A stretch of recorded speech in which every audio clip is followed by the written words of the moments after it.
C'est aux environs de 15 heures que le président Lakalaka accueille le préfet. Les bancs des élus, majorité et opposition confondues, étaient tous occupés. Présents à la cérémonie d'ouverture, le Kivalou, le Tiafoy et le Kaifakaoulou, des membres du conseil territorial et des fonctionnaires. Au nom de l'Assemblée territoriale, le président a salué le préfet et toutes les autorités présentes avant de faire une analyse de la situation sociopolitique de 1961 à nos jours. Pour lui, les citoyens ne se sentent plus représentés. En fait, cette session revêt un caractère primordial pour notre territoire, car elle est héritière d'une situation sociopolitique exceptionnelle que vous connaissez tous.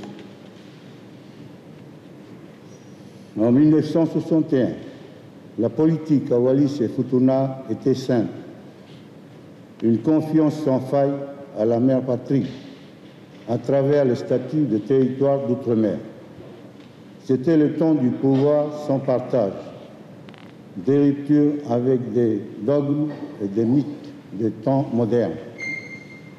Aujourd'hui, chacun sent bien que, sur l'essentiel, l'Europe, le rôle de l'État, la solidarité, les frontières partisanes traditionnelles n'épousent plus les grands courants de la société. Wallis et Futuna n'ont pas été épargnés malgré tout le chemin parcouru. Face au chômage et à la fracture sociale, tous les responsables politiques que nous sommes, vous et moi, et qui ont eu la lourde tâche de diriger notre pays, ont mis en application les projets qui étaient les leurs, dans un seul objectif, l'intérêt général. Malheureusement, la pratique a démontré les imperfections et les insuffisances d'une expérience qui exige une certaine stabilité dans les structures et dans les convictions. Le décalage entre les structures politiques et les courants sociaux est si profond que notre démocratie, telle qu'elle est vécue à Wallis et Futuna, a perdu son fondement essentiel. Citoyens ne sentent plus représentés. Des citoyens qui, selon le président, s'interrogent sans jamais obtenir de réponse. Le développement de l'audiovisuel sature le besoin de savoir, mais ne répond pas à celui qui cherche à comprendre, a encore affirmé M. Lakalaka.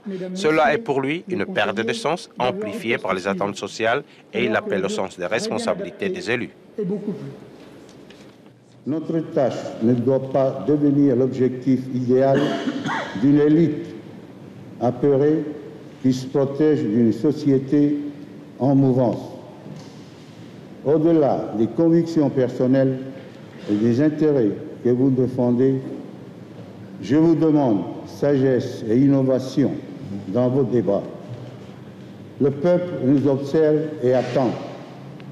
Il ne faut pas abdiquer devant une ambition démesurée. Je compte sur vous et votre sens de responsabilité pour que nos travaux aboutissent. Et pour terminer, le président Lakalaka a tenu à rendre hommage aux représentants de l'État malgré la situation difficile que connaît le territoire aujourd'hui. Pour le président, s'il avait tenu à rendre cet hommage au préfet, c'était parce qu'il était un homme. Ce n'est pas le mot qui est le plus important, c'est le sens qu'on y donne qui importe, a conclu M. Lakalaka.